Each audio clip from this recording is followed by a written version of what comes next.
Welcome to the 600th episode of Business Growth Talks. Today, we are doing something special today. As you can see, we are in a studio, which is slightly different to my office that I have at home. We are going to be doing a different episode. I've got Richard Liverman here, who is going to interview me, which is going to be an interesting experience for me. So thank you very much for joining me today. Please do add any comments, thoughts, ideas about what you hear today. Please do add them. I'll respond to all of the messages that are there. But I'm going to hand over to Richard. Thank you, Mark. I always feel it's always fun to listen to your podcast, and it's normally you asking the questions. So I feel like I'm sort of the voice of the listeners today, or your previous guests, or many hundreds of them, of which I've had the privilege to be one of them. So I feel like there's a little bit of payback. Maybe that's the wrong word, but what I thought today would be you're really good at finding out about people and about business, but I kind of wanted the audience to get to know you a little better. So the way I'd sort of talk about what we're planning on doing today, other than celebrating 600 not out, which sounds like a cricket score, is that little bit where it's almost those conversations that, you know, when you go to a conference or an exhibition or Thursday night drinks, it's almost that bit that people find really interesting. It's almost that behind the scenes stuff where I'd like your audience to get to know you a little better.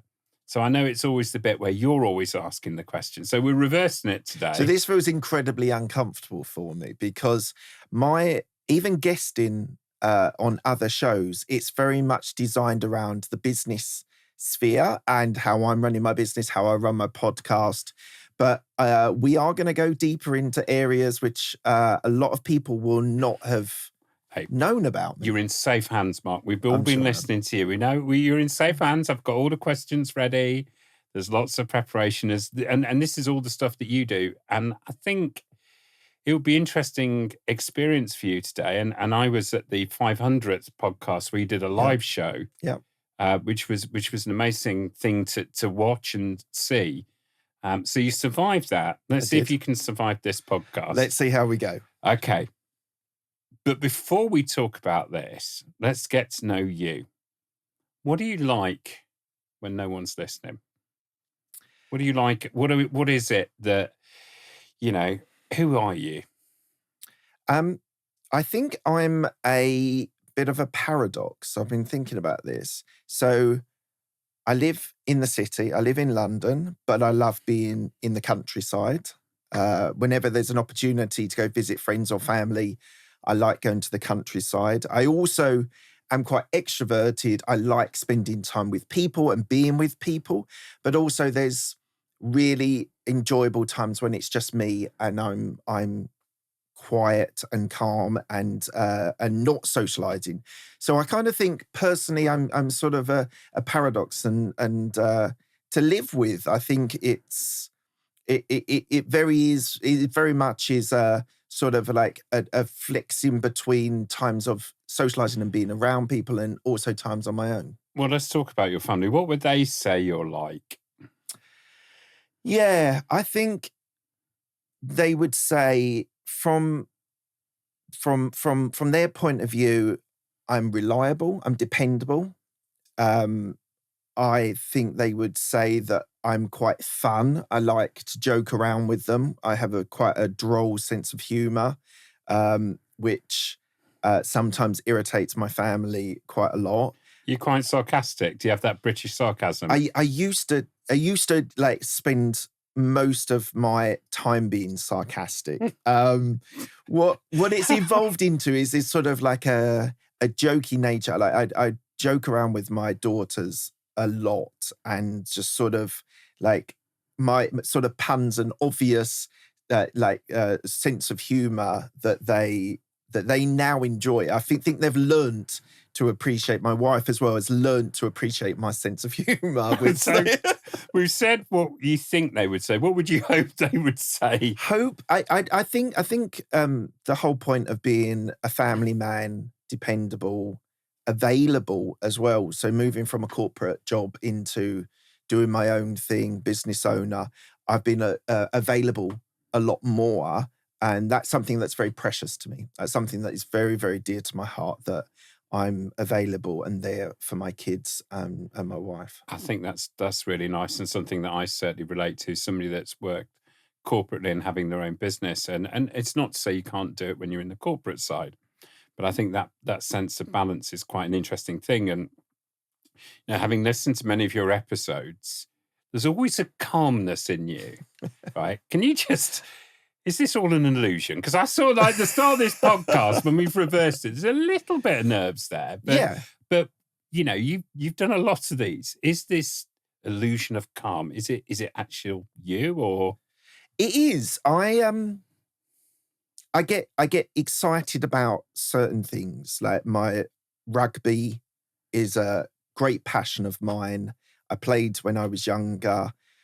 We've got season tickets at Harlequins in West London, and I coach my daughter in Chiswick Rugby under 12s. And I get incredibly passionate and incredibly excited about that, which I absolutely love. But I think for me personally, I have grown into a calmer person. If you'd have known me in my late teenage years and into my 20s, it was all pretty chaotic, spontaneous. Now I want to know about those days. Well, my uni days was a lot of fun, a lot of partying, a lot of enjoyable times. And into my 20s, there was a lot of sort of socializing and being outside with people and doing things with people. And as the years roll on, I'm now just turned 46. I think you become, I've discussed this before, and I think into your 40s, you start building into your wisdom years. Okay. And so in your 20s, you're having to prove yourself. Your 30s, you're establishing yourself in those areas. And into your 40s, I really feel that you start to understand not just yourself, but also a little bit about the world and a little bit about business and a little bit about relationships. And when you have kids as well, you do become a focal point for people, for your kids asking you about things. Even if they don't ask you, sometimes I tell them my thoughts on things. But it's something that I think is really fascinating. I think into your 40s and 50s, you start being able to give back a little bit to people and giving advice, considered advice, and giving people your insights in things which are much more valuable to younger people in their teenage and 20s. I think that's reflected in the amount of podcasts you've done and the amount it's grown. People do tap into that wisdom, which is, that's why I think for me to be here today is a bit of a privilege. But let's shake things up a bit. Don't look so nervous. Okay. You know how they say never talk about politics or religion? Yes. I mean, unless you're on the rest is politics, but I think that's completely normal. But let's go to the politics bit, because I think this relates to your uni days. Why did you study politics? What's your fascination with that topic that is normally taboo in business? Yeah, so the politics degree was, I was good at it. Okay. At A-levels. B, I really found it fascinating. The area that really I enjoyed most of all was regarding the international relations. And there's a lot going on at the moment when it comes to international relations. But yes. But I really liked the dynamics of those relationships and those, and I think that's where I believe that business is based upon relationships. Yeah, I agree. And behind every economic theory, every economic activity, there are people behind it. So I think the relationships of people have always been something that has fascinated me. And I think that was what drew me into politics, the dynamics of different leaders, of different cultures, different ways that the dynamics of countries act, just really fascinated me. And it was something that I wanted to study more. I mean, it's interesting because you can see some of that kind of understanding of people and understanding of way things are through your career, and even to what you're doing with the podcast. And there's that question that I always think is interesting about you and your curiosity. Yeah. Has that always been there, or is that something that's grown within you? Because I can see where it's come from the politics. I've always been curious about people and about things. And I just feel it was one of those things that I thought I'm very curious about what motivates people, why people do certain activities, why certain actions. And so one of the biggest fun that I have in doing my podcast is sitting down with people and exploring what inspires them, what motivates them, as well as the bedrock of the show is hints, tips, and strategies on how to grow a business. But it's more than that. It's more trying to understand people, like what actually motivates them, what inspires them, what actually drives them. And that for me has been a fascination regarding people all my life. It's interesting in business. How many times do you have the conversation with people by people? Yep. Do you still think that's relevant in the world of AI? I think it's going to come even more important than ever before. Because how so? AI is speeding things up for people, whether you're building AI agents, whether you're asking it questions, whether you're creating content, it is going to accelerate activities that people are able to do. But this is why I think podcasting will continue to be an incredible medium and an interesting medium, because there's an authenticity regarding podcasts where you're actually getting that interaction between one person and another, or one to many. And so for me, I think it's going to become more and more important, where there's more AI slop, where there's more content being created by AI, whether it's written or video or images.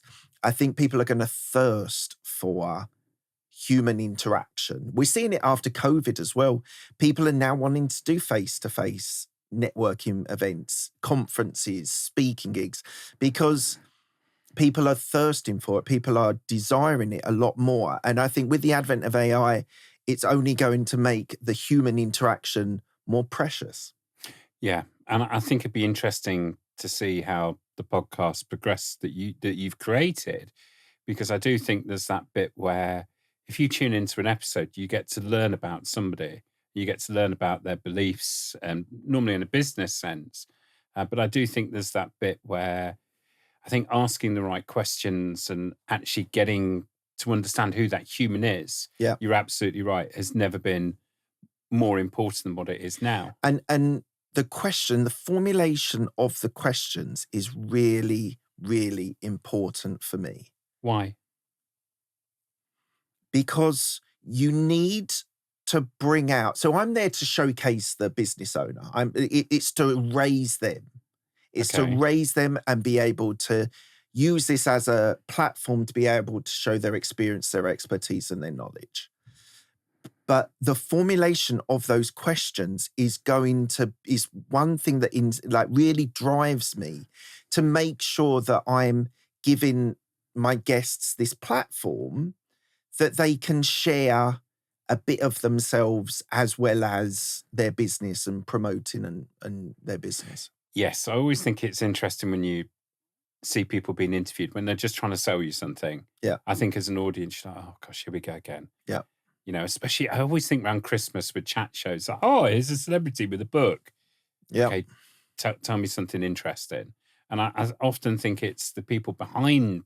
It's almost those questions when they're not promoting and actually show that human side that, for me, I always find more interesting. See, I always loved This Is Your Life in the sort of late 80s. I know we've talked about this, and I should have had a big red book for today. But whether they were talking to actors or and sort of like Wogan, the sort of chat shows and those sorts of shows, I always enjoyed that, and I wanted to go deep. I wanted them to go deeper. So you only have like a 30 minutes, and you've got like 3 guests, and that's why I've fixed on a 60-minute show. And it's always because I want to get my audience to understand the person.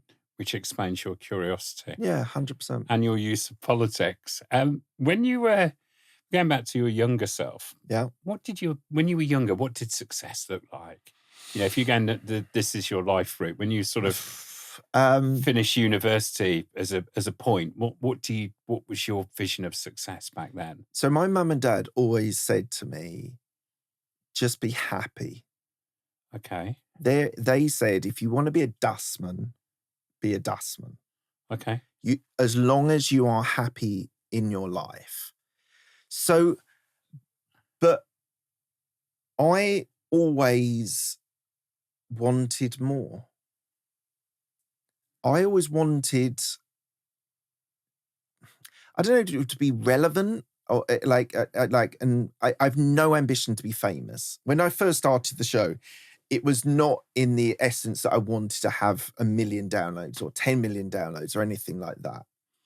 It was really it was a vehicle for me to be able to learn and understand people. And that comes from the curiosity. But back to the question of like, I just want to be happy. And I'm incredibly happy with my kids, with my wife. I've got 2 dogs. I live in a lovely area. I love the area that I live in. I live right close to the River Thames. I walk the dogs every day along the River Thames, and it fills me with joy. And so for me, it's always been ingrained to me, like, just try and be happy. And trying to be happy is an admirable ambition for people. You sometimes aren't happy because of circumstance or whatever, something. It might be a bereavement, it might be a different losing your job, it might be whatever it is. There's difficult times.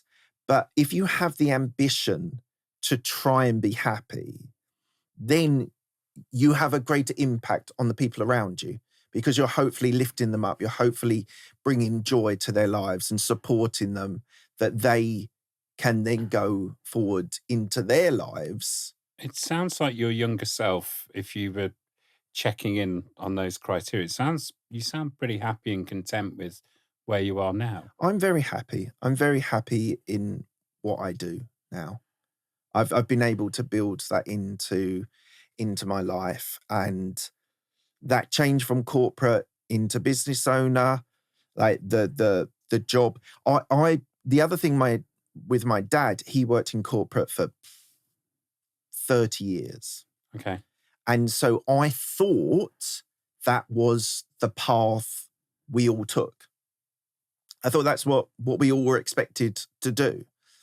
And so I got into PwC at 27, and I thought I was gonna stay there forever. I thought that was the career that I was going to go through. But circumstance changed. I had multiple bereavements, and it meant that I moved on from PwC and I moved to KPMG and stayed there for a couple of years. And then at that point, I was able to reassess my life. And I said to myself, like the corporate job, you're leaving at 7 a.m., 6:45, 6:45. You're getting back 7:30, 8 o'clock. I was going out before the kids were up. I was coming back after the kids were asleep. Being able to then be around all the time and be available for them, that's my sense of purpose. That's my sense of happiness. And that makes me very happy to be available for them. I think it's not just for them. I think it's for yourself as well. Yeah. Certainly some of the conversations we've had. And, I know how much joy the podcasting brings you. And I think part of that is that connection with people, as well as the balance that you talk about. And there is that bit where I'm going to ask you, have you always enjoyed talking to people? I've kind of wanted to know this. Always enjoyed talking to people, yes. Like in my late teens, early 20s, where I was socializing a lot, I had lots of people that I would be friends with and sort of interact with, and that was a lot of fun. That was for me part of what fun looked like, was either having really good strong friendships or meeting new people or doing different things within an organization. It was always a driving force for me to just be out there. And this is why I think like the podcast is Nothing's a perfect changed. medium. It's a perfect medium for that, because every week we're now going into a LinkedIn Live setup. Every week on a Wednesday, 5 p.m. UK time, I go live. And I go live and I talk to people about them and their business and what they do and why they do it. And it's a joy. I think I was struggling probably about 6 months ago because of the workload of the podcast, because it was all pre-recorded. Some weeks I wouldn't record any, but then other weeks I might do 3 or 4 episodes in a week. And I found that when it was a very demanding schedule, that was quite draining for me. So about 4 weeks ago, 5 weeks ago, after a few discussions with people in my sphere who's in podcasting, we decided to make that shift into a live. And now the work-life balance of the podcast has become a lot more manageable for me. I record once a week on a Wednesday. It then gets released on the following Monday. And for me, that is so much more manageable.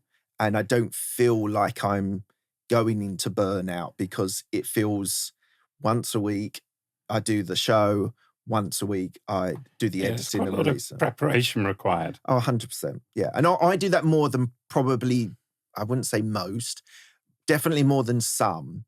I know people that do shows and they do very little preparation. They literally have a premise in their head what they're going to talk about, and they go in and they ask questions.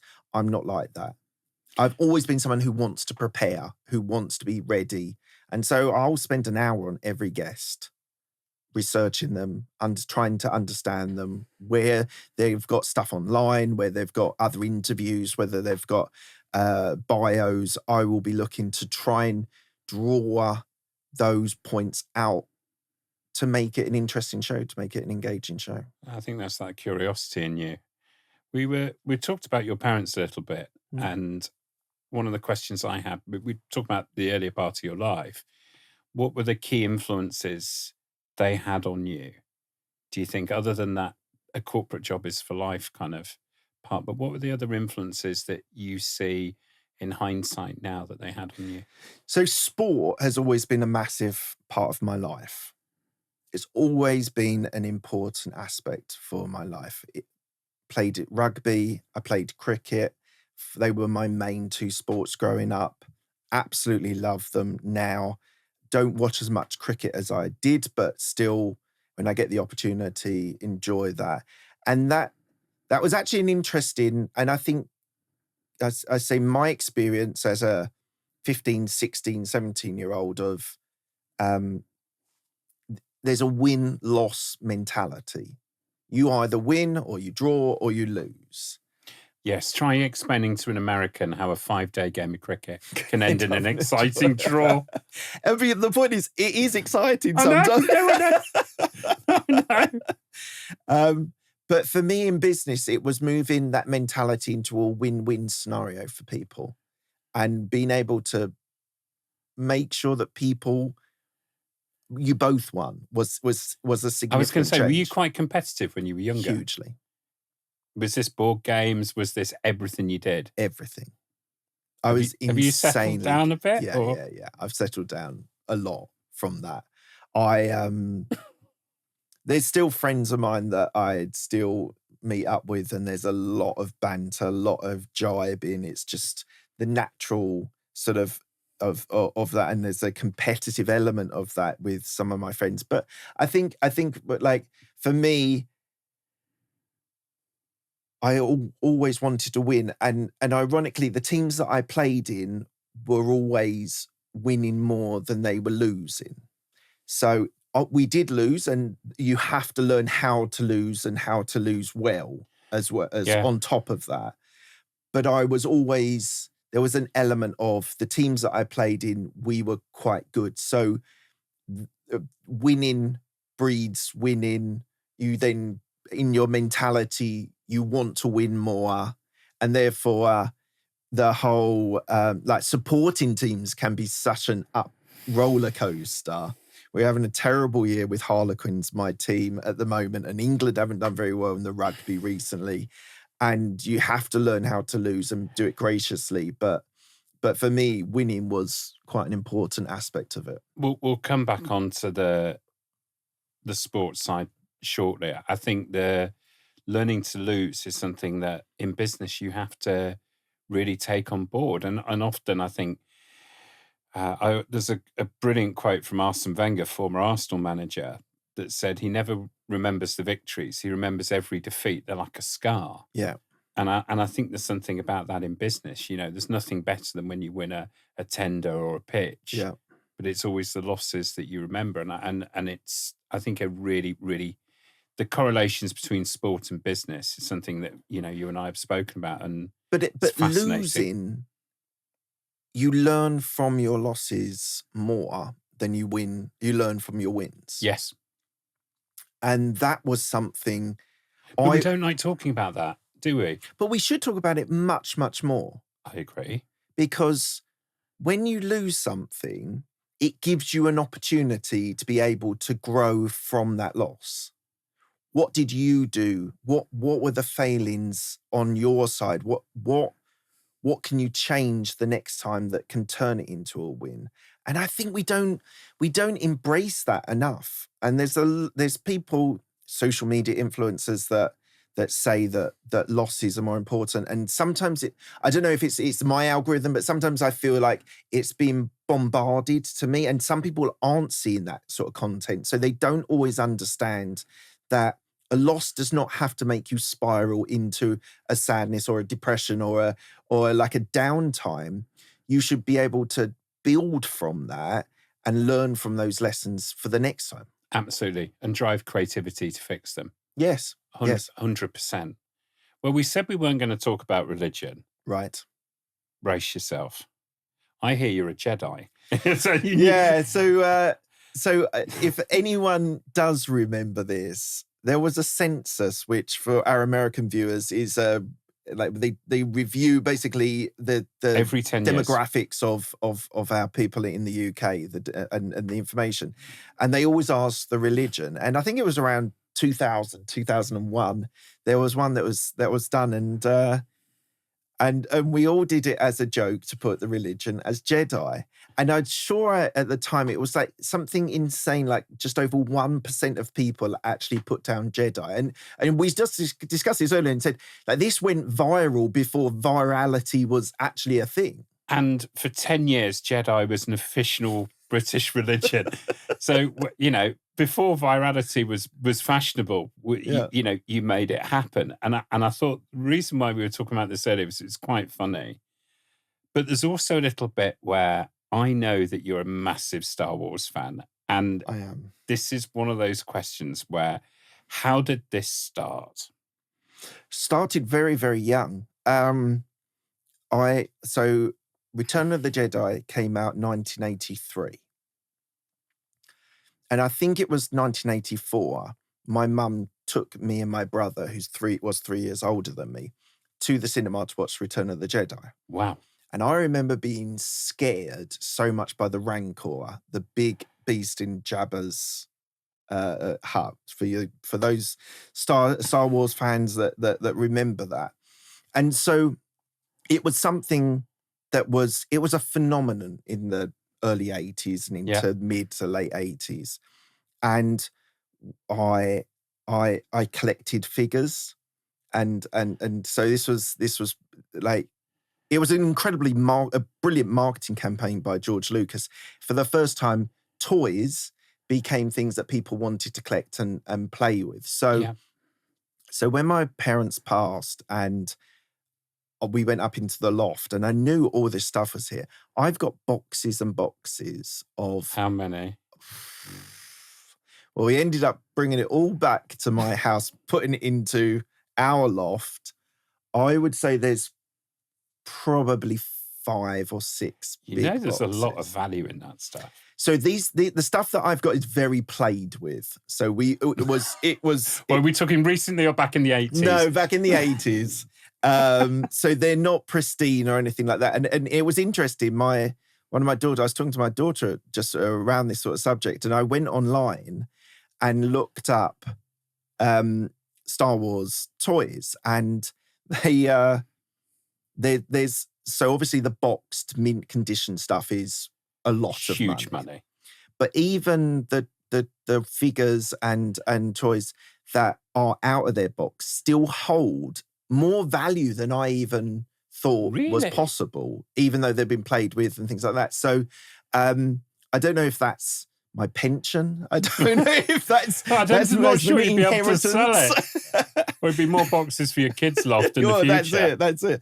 But yeah, it was just something that was part of my upbringing and growing up and into my dad. My dad had a fascination with cars. He loved everything to do with cars, racing, and he used to collect these cars, and there'd be some in mint condition, stuff like that. So we'd go occasionally to these conventions where he would be looking for something very specific that he wanted, and I'd go along with him, and the Star Wars stuff was there as well. It was like this sort of, I think, sort of like car boot sale, but it was more in like a leisure centre. It was like a leisure centre sort of thing, and they'd have in the gym.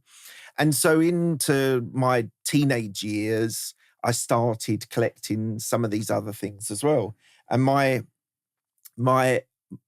favorite item, and anyone that does remember Return of the Jedi, there's a where Jabba the Hutt and Luke Skywalker comes in at the start of the movie. Yeah. There's a section of it where a band play, and they're all aliens that sing. They're the songs. same band from the first one. No. This was in Jabba's lair. In his. Is it not the same? But isn't it the same band on his ship that was in? Yes. So yeah, in Return of the Jedi, they're both in Return of the Jedi. Yeah. And I bought these and have looked after them, and through the years as well, we've ended up buying a print from the movie hall. So I've got a picture of them as well, and it's very, very niche. It's very, very narrow, and it just brings me happiness. It brings me a memory. Can I challenge that? Yes. Did Jar Jar Binks bring you happiness? No. Was that a little Jar bit of a Jar misstep? Binks was a bit of a jarring experience, unfortunately. How are you with the... let's not talk about 1 to 3. Yeah. Because there's plenty of podcasts that have done that. Yeah. But the more recent films that came out... Oh, no. Disney have ruined Star Wars.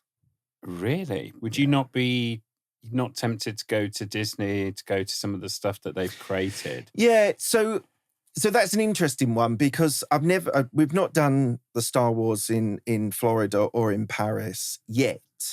But my daughter actually went last week to Disneyland on a netball tournament, and they didn't go to the Star Wars section, but it was sort of in that area.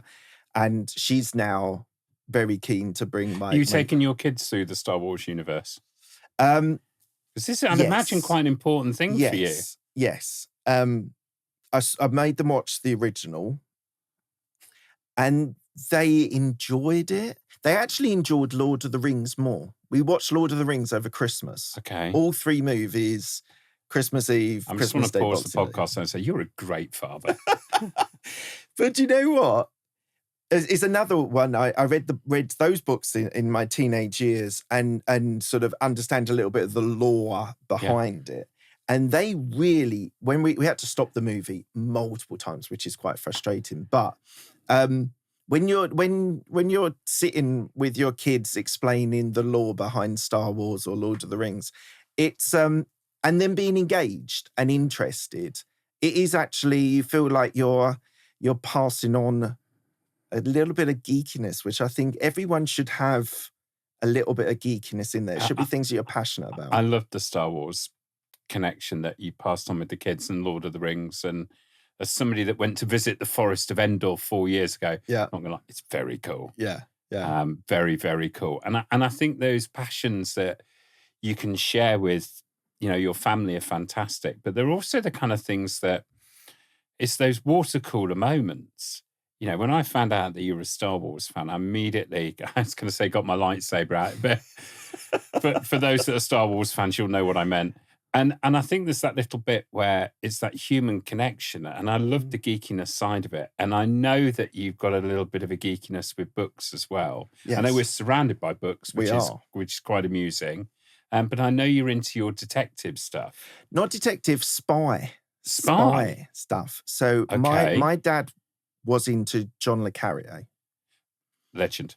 and he used to do a lot of driving, part of his job, and he would listen to all of John le Carré's books. And so for me, something I've tapped into in the last few years was going back to them. So the sort of traditional holiday book while you're away is now John le Carré. Is this your chill out time? Yeah. And it like audiobooks are actually hugely impactful for me. Whenever I'm commuting, it's either a podcast or an audiobook. Do you still read physical books? I've actually, in the last 2 months, started reading physical books as well, because I was Very fashionable. I was listening to a podcast, surprise, surprise, and they were saying that the actual physical aspect of reading a book and sitting down and reading is actually very good for the brain as well. Okay. So it was this whole theory. So I've been trying to get fitter and healthier over the last 18 months. It's been a real project for me. And I was watching on YouTube this interview, and I think it's called the Hard 75, which is going to the gym 3 or 4 times a week, getting in 10,000 steps a day, doing one activity outside, drinking it's like 3 liters of water a day. And one of the aspects was reading a book, and just reading 30 minutes a day. And so physically, mentally, spiritually, you're getting enriched by this thing. And it's supposed to be for 75 days, but people call it the soft 25 if you want to do it for a shorter period. Now, have you done this? I've not done the 75 days, but what I've tried to embed is a healthier regime. So the diet and nutrition, I worked with a personal trainer for a while who sorted out my nutrition, maxing out protein levels and things like that. I go to the gym 3 times a week now, and so you're on the way. Trying to walk 10,000 steps a day as well. You're on the way to that. And then reading as well. And that whole idea of reading, and they said audiobooks don't count. I was like, drats. that is everybody listening to the podcast right now going, oh, damn it. So that's something that I've introduced quite recently. So before I go to bed now, read for half an hour every night, and on top of the podcast and the audiobooks. Okay. So we talked about books, and we've mentioned Star Wars, but everybody has that comfort film. You know, when you've got man flu and you need to watch what's that film that you put on and go, do you know what? I can just switch off for 90 minutes and just watch this film over and over again. What's your guilty pleasure? It probably is Star Wars. Which one? I'm going to make you pick.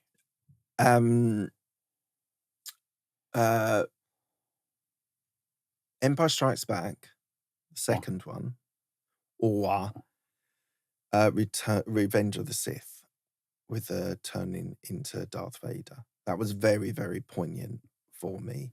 And Empire Strikes Back, I think, has the biggest twist in a movie ever when Darth Vader says, "Luke, I'm your father." Spoilers for our younger listeners. Yeah. Sorry, guys. It is, and so, yeah, I there are other movies that I sort of can watch multiple times. Anchorman. Okay. That is a firm. I thought you were going to say it's inspiration for your podcast title. I think that's a hilarious film. I actually really like stand-up as well. I think I appreciate the art form of stand-up. It's hard work, stand-up. It's really hard work. I always remember hearing an interview with Jimmy Carr. Love him or loathe him. I love him. And he was saying that if you're Oasis, you can always end on Wonderwall. Everybody will join in. Yeah. But as a stand-up, if somebody's seen your show Yeah. you can't tell the same joke. He said there's only a British comedian called Peter Kay Yeah. that can do garlic bread, Yeah. which everybody wants to hear. Yeah.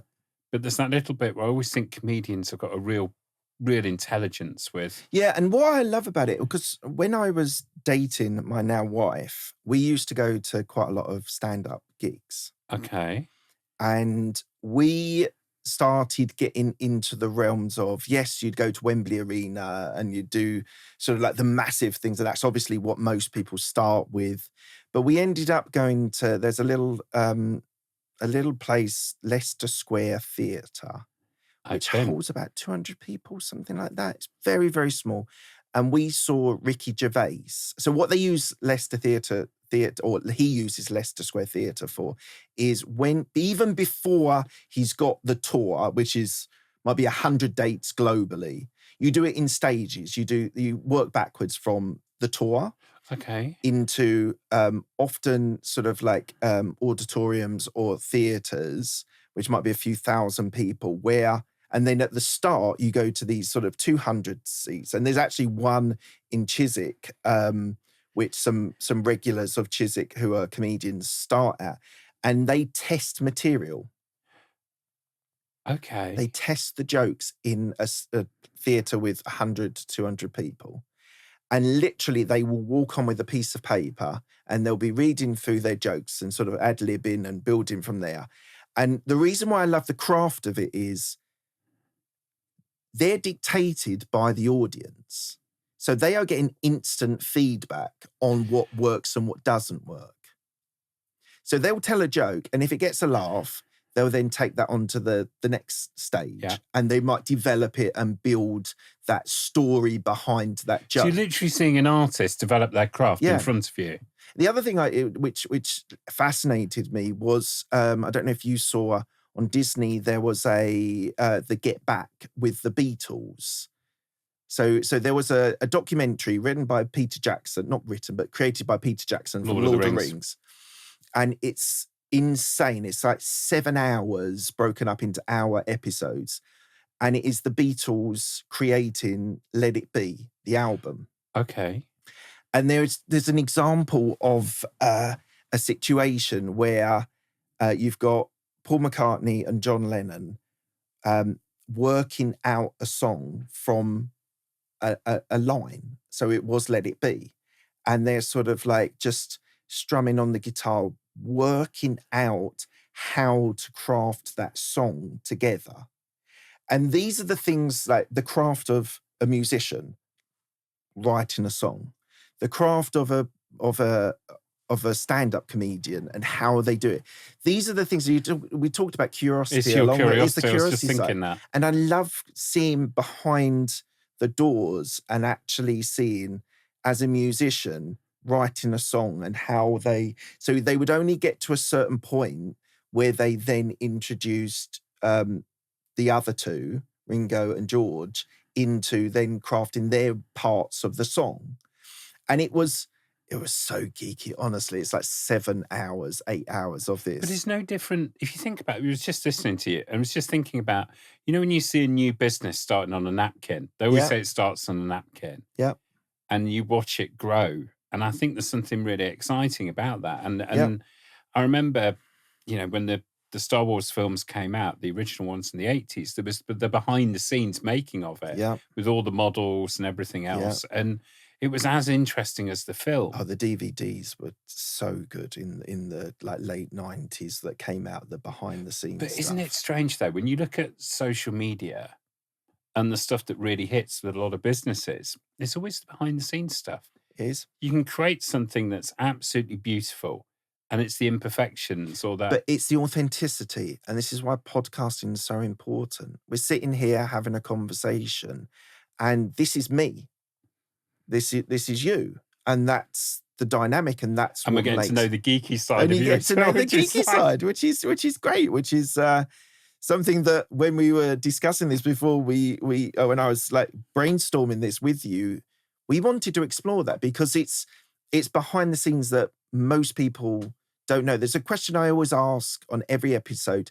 Tell me one thing about you that most people don't know about you. And it's a great question because people have their to a lesser degree, their public figure. So they run a business. They are the CEO. They're the owner. They've got employees. There's only so much that you share with people. But actually, it's fascinating to get behind those closed doors, and the authenticity of how people build things is the thing that fascinates me. Yeah. And I see that, and I think it comes across in the conversations. And I said right at the very start, what we wanted to do is for people to get to know you, almost those conversations at a conference around the bar. Yeah. And I think it's that time that, because a lot of people have spent a lot of time listening to you, and I want them to get to know you. And I know you were talking about how important sport is. Yes. And you mentioned rugby. So where did you play? Like, what was your position? And can you describe it to non-rugby fans? So mainly I played fly half. So it's number 10. It's the decision maker, the link between we used to call them big hairy forwards, the big guys, and then the fast guys. And so for me, it was, and I didn't even start as, like, in my head, it wasn't that I wanted to be the decision maker. Like when we coach the kids now, there's some people that want to be the most important person on the team. Yeah. That wasn't the inspiration for me. I loved the process of the different aspects of training of rugby. So as a fly half, you're a decision maker, you pass the ball, you kick the ball, you run with the ball. And for me, breaking those components down into aspects of skills that I could develop was the joy, was the fun in doing it. I was actually quite, I suppose people would, in the professional area, call it a little bit of a maverick. How so? So there's always structures when you play rugby. Or in any sport, you play football, you play soccer, you play cricket, there's structures that are put in place that you need to do. The thing that got me excited was doing off-the-cuff things that were beyond the structures. So, for example, you catch the ball, and this thing that I developed that my coach hated was... Do you need to apologise to your coach? Mr. Hardman, I do apologise for you. I'm sorry about this. And I don't think I've ever seen it in a professional match. I instead of kicking the ball, I need the ball over the defence, and my number 12, the person inside of me, run and caught the ball. And when I did this, my teacher at half time said, do not ever do it again. But it was a success. The guy who was supposed to catch it caught it, and then we went on from there. So for me, it was, I was a little bit of a maverick, a little bit. Does that reflect your personality? Not now. Not then. Now. So in those, like, spontaneity, I was obsessed with being spontaneous, and I would force myself into situations to be spontaneous, whether that was in sport or lifestyle or whatever, like going out or whatever. That's definitely mellowed over the years. What did playing sport teach you about people, other than use your knees? Rugby is so great for being a very accepting sport. Whether you're tall, short, fast, slow, big, small, there is a position for everyone in rugby.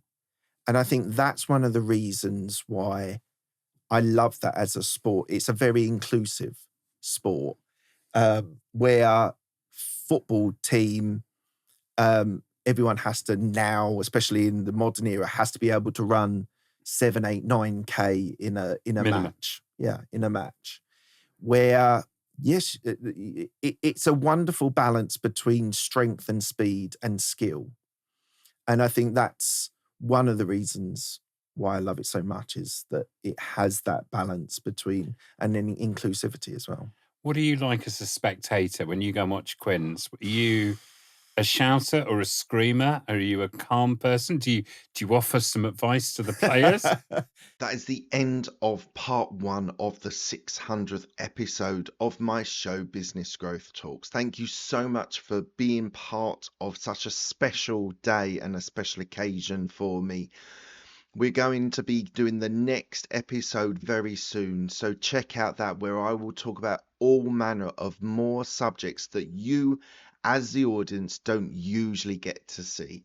So thank you so much for joining me on this special show. If you've got any comments, please do hit them down below. I will reply to them. But thank you so much for joining me today. And as I say, the next part, the second part of this episode will be with you very soon. So check it out when the video and the audio comes out. And thank you so much for your time. Have a great day, and I'll see you soon.